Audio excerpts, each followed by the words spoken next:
A nossa conversa de hoje é sobre uma das maiores revoluções da história do pensamento humano. Sabe, no comecinho do século XX, tudo que a gente achava que sabia sobre tempo, espaço e matéria foi completamente virado de ponta cabeça. Para entender como essa loucura toda começou, a gente precisa voltar um pouquinho no tempo. Vamos imaginar o cenário. Lá no ano de 1900, a física clássica, herança de gigantes como Isaac Newton, parecia ter resolvido quase tudo. Era um edifício teórico lindo que explicava desde o movimento dos planetas até uma bola caindo no chão. Mas, como disse o grande físico Lord Kelvin, tinha um porém. Existiam duas pequenas nuvens no horizonte. Dois probleminhas que não se encaixavam de jeito nenhum. E que nuvens eram essas? Bem, a primeira era a tal da radiação de corpo negro.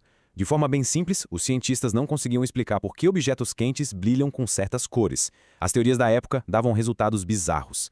A segunda nuvem veio de um experimento chamado Michelson-Morley. A tentativa era medir uma substância invisível que supostamente preenchia todo o espaço, o éter. Só que eles não acharam nada. Pelo contrário, descobriram que a velocidade da luz era sempre a mesma, o que não fazia sentido nenhum. Mal sabiam eles que essas duas pequenas anomalias iam dar início a duas revoluções científicas gigantescas. Vamos começar então pela primeira nuvem, aquela que deu origem ao mundo completamente novo e esquisito, o mundo da física quântica. Para tentar resolver o problema do corpo negro, o físico alemão Max Planck teve uma ideia que soou radical na época. Ele pensou: e se a energia não for um fluxo contínuo como a água de uma torneira, mas sim emitida em pequenos pacotinhos? Ele chamou esses pacotes de quanta. Foi quase um ato de desespero, uma gambiarra matemática que, sem querer, quebrou com séculos de tradição da física. E aí a história fica ainda melhor. 5 anos depois, um jovem chamado Albert Einstein pegou essa ideia maluca do Planck e a levou a sério. Ele usou o conceito de quanta para explicar outra coisa que ninguém entendia, o efeito fotoelétrico. Ele foi além e propôs que a própria luz é feita desses pacotinhos de energia, que hoje a gente chama de fótons. Isso provou que a luz podia se comportar como partícula. E o mais curioso é que foi por esse trabalho, e não pela relatividade, que ele ganhou o prêmio Nobel. Ok, então enquanto a natureza da luz estava sendo totalmente repensada, outro mistério estava crescendo, dessa vez dentro do próprio átomo. O experimento de Ernest Rutherford foi incrível. Ele mostrou que o átomo é, na verdade, um imenso espaço vazio com um núcleo minúsculo e super denso bem no meio. Só que isso criou um problemão. Se o núcleo é positivo e os elétrons negativos, por que os elétrons simplesmente não são atraídos e despencam no núcleo? O átomo deveria entrar em colapso. A solução veio de um dinamarquês, Niels Bohr. Ele pegou a ideia quântica do Planck e aplicou ao átomo. Ele imaginou que os elétrons só podiam existir em órbitas específicas, com energias bem definidas. Era como se eles estivessem nos degraus de uma escada. Eles podem estar no degrau 1 ou no degrau 2, mas nunca no espaço entre eles. E essa analogia da escada ajuda a gente a entender o famoso salto quântico. Para um elétron pular para um degrau mais alto, ele precisa absorver um fóton com a quantidade exata de energia para fazer essa subida. E se ele quiser descer, ele emite um fóton com essa mesma energia. É tudo ou nada, não existe meio salto.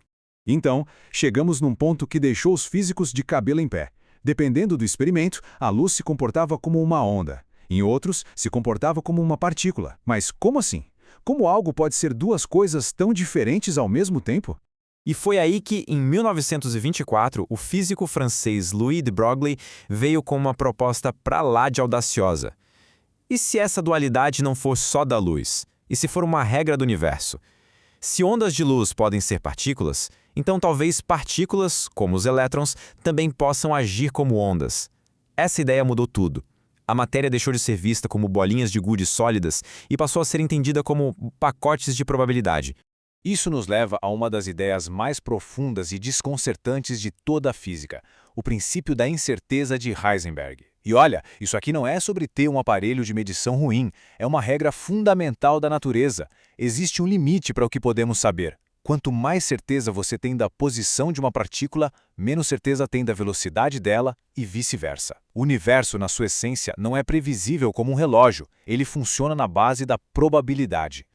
Muito bem, respira fundo porque agora a gente vai voltar para aquela segunda nuvem do Lord Kelvin, aquela que nos levou a uma revolução tão profunda quanto a quântica, mas sobre a própria estrutura do tempo e do espaço. E quem resolveu o mistério do experimento de Michelson-Morley? Ele de novo, Albert Einstein, naquele seu ano milagroso de 1905. A sua teoria da relatividade especial nasceu de duas ideias aparentemente simples, mas com consequências enormes. Primeiro, as leis da física são as mesmas para todo mundo que está se movendo a uma velocidade constante. E segundo, a velocidade da luz é um limite cósmico, sempre a mesma, não importa o quão rápido você esteja indo. E desse raciocínio nasceu a equação mais famosa da história, E igual a mc². Com só 3 letrinhas e um número, ela revelou um segredo fundamental do cosmos. Massa e energia são, na verdade, a mesma coisa, só que em formas diferentes. Duas faces da mesma moeda. É daqui que vem a energia das estrelas e também a base da energia nuclear. Mas Einstein não estava satisfeito. Ele passou os 10 anos seguintes quebrando a cabeça para incluir a aceleração e a gravidade na sua teoria. O resultado, em 1915, foi a relatividade geral. Uma teoria de uma beleza impressionante, que foi confirmada de forma espetacular em 1919, durante um eclipse solar, com observações feitas inclusive aqui no Brasil, lá em Sobral, no Ceará. E a ideia central da relatividade geral é simplesmente linda. A gravidade não é uma força misteriosa que puxa as coisas. Nada disso. A gravidade é a curvatura do próprio tecido do espaço-tempo, causada pela presença de massa e energia.